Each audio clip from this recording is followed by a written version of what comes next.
Hello guys, and welcome to another review over SPL2 Consequences. This time we got Tony Jaa, Wu Jing, and that guy from the Grandmaster and from Las Vegas to Macau, the bad guy, the martial artist guy, and you have another famous Hong Kong actor in there, I've forgotten his name. And throughout this storyline, it's very different to the first one. It's got no Donnie Yen or Sammo Hung. The fight style is a bit more Thai Tony Jaa style. He breaks bones, snaps necks, elbows heads. You know what he's like. You know what Tony Jaa's like. Wu Jing does incredible martial arts and displays in this film. There is nothing that I would say from Wu Jing that he can't do. Let's go on to the bit of the story, shall we? Let's stop talking about characters. Let's talk about the actual story. The story itself is that I think it's the same type of story as the first one, but this time everyone's playing a different character. Wu Jing is playing an undercover cop, and he's with these group of trouts in Hong Kong, and he's investigating this group that's going to kidnap this famous man before it actually happens. And he's been an undercover cop for so long that he's been taking cocaine.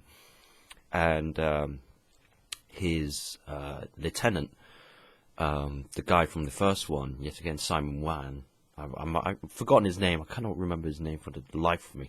But he's another famous Hong Kong actor. Is that sees him that he's a cocaine addict, and he realizes he doesn't have long to live because he has gut failure. He has like this sort of like cancer in his own stomach. And then we have Tony Jaa's character. Tony Jaa's character is a police guard in his Thai area, and his daughter actually has bone marrow disease, and he needs a donator to donate bone marrow for her able to live.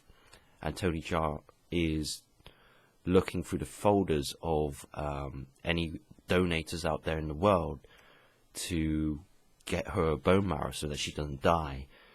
And how their fates collide is that as the story progresses, Wu Jing does this sort of like undercover cop gonna kidnap this rich guy, and he gets kidnapped himself into Thailand, and Wu Jing and Tony Jaa meet. And the story goes is that Wu Jing is the sort of like person that gives Tony Jaa's daughter the able to live, because Wu Jing was going to donate his bone marrow to anyone around the world, and Wu Jing doesn't know, or even Tony Jaa doesn't even know that is him.